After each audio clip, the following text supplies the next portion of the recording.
In fact ये अब 3 front पे एक्शन हमें दिख रहा है। एक तो गाज़ा की तरफ जहाँ पे बमबारी जारी है और काफ़ी हैवी फायरिंग हो रही है। रॉकेट्स लगातार इजराइल की तरफ से दागे जा रहे हैं गाज़ा में।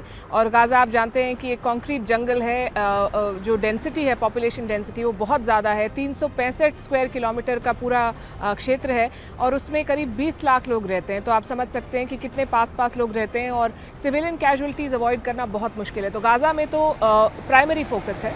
उसके अलावा लेबनान के बॉर्डर पे हिजबुल्लाह की तरफ से कुछ अटैक्स आए हैं और इजराइल ने उसका जवाब दिया है।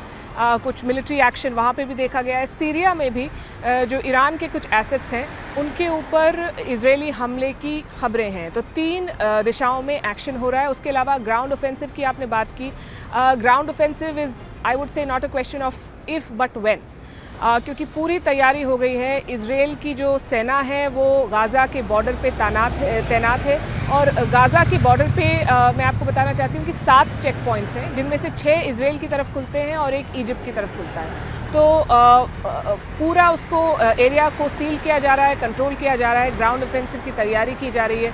और अमेरिका जैसे देश जो हथियार भेज रहे हैं, कल एक फ़्लाइट आई थी क्रिटिकल एम्यूनिशन के साथ। एक American worship USS Gerald Ford already यहाँ पे आ चुकी है और दूसरी वॉरशिप भी इस तरफ रुक कर रही है जिसका नाम है USS आइजनहावर। तो पूरी तैयारी है ग्राउंड ऑफेंसिव की और इस लड़ाई को एस्केलेट करने की।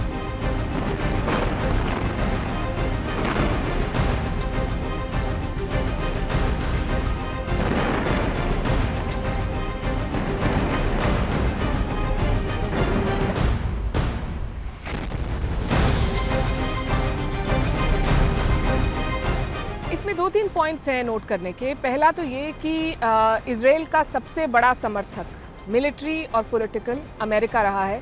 तो अगर बाइडेन ये समर्थन नहीं देते तो अनप्रेसिडेंटेड होता। तो बाइडेन के पास भी मेरे ख्याल से बहुत ज़्यादा ऑप्शंस हैं नहीं। America will have to support Israel. दूसरा इसमें बिंदु जो है वो ये है कि बहुत सारे अमेरिकी नागरिक भी इस क्रॉस फायर में विक्टिम्स हैं, अमेरिकन हॉस्टेजेस हैं, अमेरिकी लोगों की मौत भी हुई है। तो अमेरिका के लिए बहुत ज़रूरी हो जाता है कि इस समय इजराइल के साथ खड़ा होना। तीसरा जो पॉइंट है वो ये है कि अमेरिका इस वक्त एक प्रेसिडेंशियल इलेक्शन की तैयारी कर रहा है। अगले साल एक प्रेसिडेंशियल चुनाव है और अगर जो बाइडेन नेतन्याहू के साथ इस वक्त खड़े नहीं पाए जाते तो जो विपक्ष है अमेरिका में, जो रिपब्लिकन पार्टी है, उससे खासा दबाव पड़ेगा उनके ऊपर कि वो अपनी जिम्मेदारी नहीं निभा रहे हैं as a supporter of Israel. तो पॉलिटिकल ऑप्शंस बहुत कम हैं। हालांकि निजी तौर पे देखा जाए तो नेतन्याहू और बाइडेन की जो इक्वेशन है वो बहुत अच्छी नहीं है। नेतन्याहू शायद इजराइल के पहले प्रधानमंत्री रहे होंगे जिनके चुने जाने के कम से कम 9-10 महीने तक US प्रेसिडेंट ने उनको न्योता नहीं दिया। हाल ही में उनकी मुलाकात हुई थी जो बाइडेन से अमेरिका में UNGA समिट के दौरान, पर उससे पहले उनको कोई इन्विटेशन नहीं मिला। तो बाइडेन का काफ़ी कड़ा रुख था नेतन्याहू की तरफ, पर इस लड़ाई में मुझे नहीं लगता कि उनके पास बहुत ज़्यादा ऑप्शंस हैं। They will have to support Israel.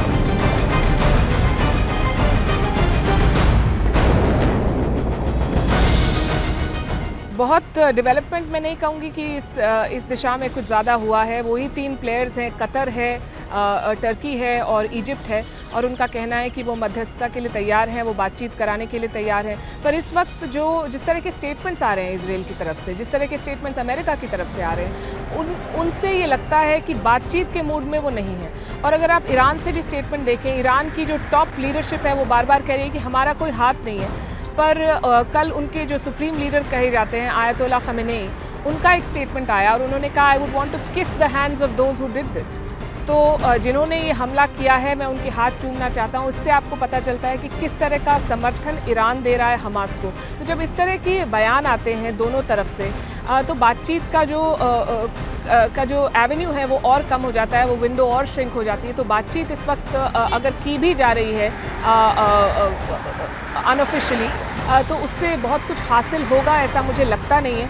और इजराइल की तरफ से काफ़ी क्लैरिटी है कि हमें ये करना है, ग्राउंड ऑफेंसिव करना है, एयर ऑफेंसिव करना है। मेरे ख्याल से इजराइल के लिए चुनौती इस वक्त ये है कि वो अपना जो एंड गेम है उसको कैसे डिफाइन करें।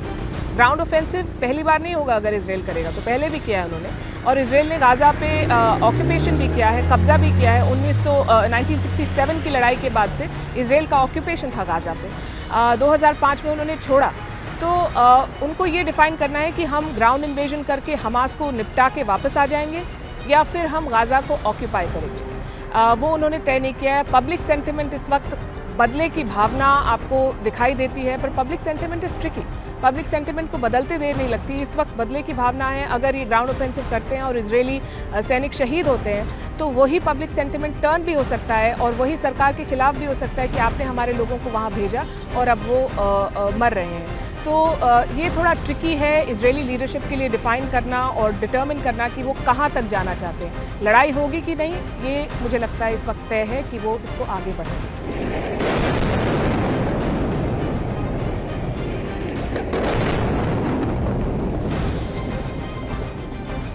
देखिए, इस वक्त मुझे ऐसा लगता है कि ये लड़ाई एस्केलेट होगी और टेंशन सिर्फ गाज़ा में नहीं है। हालांकि गाज़ा की तस्वीरें बहुत भयानक हैं इस वक्त और आपको दिखता है कि किस तरह से बमबारी हो रही है। महिलाएं, बच्चे सभी उसकी चपेट में आ रहे हैं। पर यहाँ इजराइल में भी कल कम से कम 5 ऐसे इंस्टेंसेस हुए जब हम गाड़ी में थे या कहीं पे थे और अचानक सायरन बजे, अचानक बम फटने की आवाज़ें आई और हमें जहाँ भी हम थे वहाँ पे गाड़ी रोक के एक बार हम किसी के घर में घुस गए। ये मैंने देखा है कि लोग अपना घर खोल देते हैं। आप अगर होटल में हैं, आप किसी दुकान में, कोई नहीं पूछता कि आप कहाँ से आए हैं, क्यों आ रहे हैं। आपको तुरंत वो बॉम्ब शेल्टर के अंदर ले जाते हैं और आपकी सेफ्टी के बारे में पूछते हैं। तो ये मैंने सेंटिमेंट देखा। तो टेंशन इस वक्त इजराइल में भी है। गाज़ा की तरफ से भी रॉकेट्स आ रहे हैं। इजराइल के पास आयरन डोम है तो वो रॉकेट से नुकसान बहुत नहीं हो रहा, पर इसका मतलब ये नहीं है कि सब हालात ठीक है। यहाँ पे बहुत ही सेंसिटिव इस वक्त माहौल है। मुझे लगता है कि इजरायली सरकार के ऊपर इस वक्त बहुत दबाव है। एक तो वो राइट विंग सरकार है, दूसरा उनकी क्लियरली यहाँ पे कमी दिखी है। इंटेलिजेंस फेलियर हुआ है, मिलिट्री फेलियर हुआ है, लीडरशिप का फेलियर हुआ है। पिछले कुछ महीनों में इजराइल में आपने देखा होगा कि सिर्फ प्रोटेस्ट हो रहे थे। नेतन्याहू सरकार ने एक जुडिशल ओवरहॉल, एक जुडिशल बिल पास करने की कोशिश की थी जिससे काफ़ी गुस्सा था लोगों में। तो कहीं ना कहीं इजराइल का जो फोकस था वो सिक्योरिटी से भटक के डोमेस्टिक पॉलिटिकल अफेयर्स में ज़्यादा हो गया था और उसी की कीमत शायद उन्होंने इस वक्त चुकाई है। तो अब उसको कॉम्पनसेट करने के लिए लीडरशिप ज़रूरत से ज़्यादा कड़ा रुख अपनाएगी, ऐसा मेरा मानना है। तो ये लड़ाई अब बड़ी होने वाली है और जिस तरह से अमेरिका अपना समर्थन दे रहा है, 2 वॉरशिप्स इतनी जल्दी तैनात कर देना बहुत बड़ी बात है। मिलिट्री प्लेन भेजना बहुत बड़ी बात है। कल एंटनी ब्लिंकन जो अमेरिका के आप कह सकते हैं फॉरेन मिनिस्टर हैं, वो भी इजराइल में आएंगे, वो भी बात करेंगे। तो मेरे ख्याल से अभी तैयारी पूरी है कि इसको आगे बढ़ाया जाए। अब इसमें ईरान शामिल होता है कि नहीं, इसमें हिजबुल्लाह किस हद तक शामिल होता है, सीरिया में कितना एक्शन होता है, ये तो अब आगे कुछ दिनों में देख के पता चलेगा। पर गाज़ा पे हमला बढ़ने वाला है।